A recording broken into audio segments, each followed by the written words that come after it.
Yeremia 26. Yeremia mau dibunuh karena menubuatkan kemusnahan bait suci. Nabi Uria dihukum mati.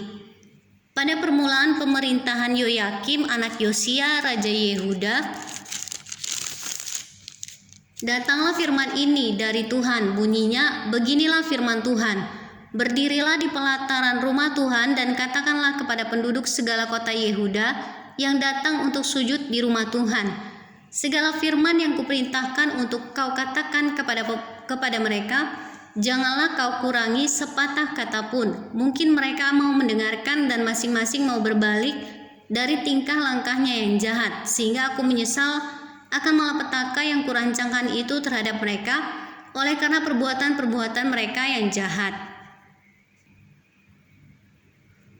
Jadi katakanlah kepada mereka, beginilah firman Tuhan, jika kamu tidak mau mendengarkan aku, tidak mau mengikuti Tauratku yang telah kubentangkan di hadapanmu, dan tidak mau mendengarkan perkataan hamba-hambaku para nabi yang terus-menerus kuutus kepadamu, tetapi kamu tidak mau mendengarkan, maka aku akan membuat rumah ini sama seperti Silo, dan kota ini menjadi kutuk bagi segala bangsa di bumi.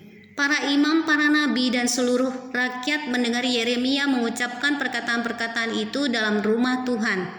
Lalu sesudah Yeremia selesai mengatakan segala apa yang diperintahkan Tuhan untuk dikatakan kepada seluruh rakyat itu, maka para imam, para nabi, dan seluruh rakyat itu menangkap dia serta berkata, engkau harus mati.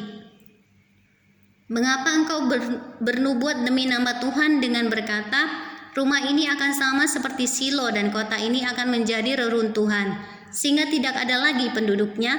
Dan seluruh rakyat berkumpul mengerumuni Yeremia di rumah Tuhan. Ketika para pemuka Yehuda mendengar tentang hal ini, pergilah mereka dari istana raja ke rumah Tuhan, lalu duduk di pintu gerbang baru di rumah Tuhan. Kemudian berkatalah para imam dan para nabi itu kepada para pemuka dan kepada seluruh rakyat itu, katanya, orang ini patut mendapat hukuman mati sebab ia telah bernubuat tentang kota ini seperti yang kamu dengar dengan telingamu sendiri. Tetapi Yeremia berkata kepada segala pemuka dan kepada seluruh rakyat itu, katanya, Tuhanlah yang telah mengutus aku supaya bernubuat tentang rumah dan kota ini untuk menyampaikan segala perkataan yang telah kamu dengar itu. Oleh sebab itu perbaikilah tingkah langkahmu dan perbuatanmu dan dengarkanlah suara Tuhan Allahmu, sehingga Tuhan menyesal akan malapetaka yang diancamkannya atas kamu. Tetapi aku ini sesungguhnya aku ada di tanganmu, perbuatlah kepadaku apa yang baik dan benar di matamu. Hanya ketahuilah sungguh-sungguh bahwa jika kamu membunuh aku, maka kamu mendatangkan darah orang yang tak bersalah atas kamu dan atas kota ini dan penduduknya. Sebab Tuhan benar-benar mengutus aku kepadamu untuk menyampaikan segala perkataan ini kepadamu. Lalu berkatalah para pemuka dan seluruh rakyat itu kepada imam-imam dan nabi-nabi itu, orang ini tidak patut mendapat hukuman mati sebab ia telah berbicara kepada kita demi nama Tuhan Allah kita.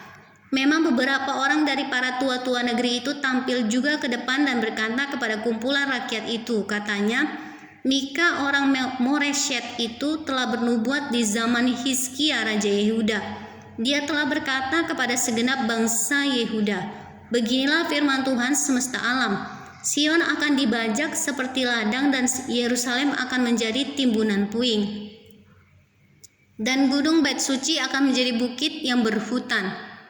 Apakah Hizkia raja Yehuda beserta segenap Yehuda membunuh dia? Tidakkah ia takut akan Tuhan sehingga ia memohon belas kasihan Tuhan agar Tuhan menyesal akan malapetaka yang diancamkannya atas mereka? Dan maukah kita mendatangkan malapetaka yang begitu besar atas diri kita sendiri? Ada juga seorang lain yang bernubuat demi nama Tuhan, yaitu Uria bin Semaya dari Kiryat Yearim. Dia bernubuat tentang kota dan negeri ini tepat seperti yang dikatakan Yeremia. Ketika Raja Yoyakim bersama-sama dengan segenap perwiranya dan semua pemuka mendengar perkataan orang itu, maka raja pun mencari ikhtiar untuk membunuhnya. Mendengar hal itu, maka takutlah Uria lalu melarikan diri dan tiba di Mesir. Kemudian Raja Yoyakim menyuruh orang ke Mesir, yaitu Elnatan bin Akbor beserta beberapa orang. Mereka mengambil Uria dari Mesir dan membawanya kepada Raja Yoyakim. Lalu Raja Yoyakim. Raja menyuruh membunuh dia dengan pedang dan melemparkan mayatnya ke kuburan rakyat biasa. Tetapi Yeremia dilindungi oleh Ahikam bin Safan, sehingga ia tidak diserahkan ke dalam tangan rakyat untuk dibunuh.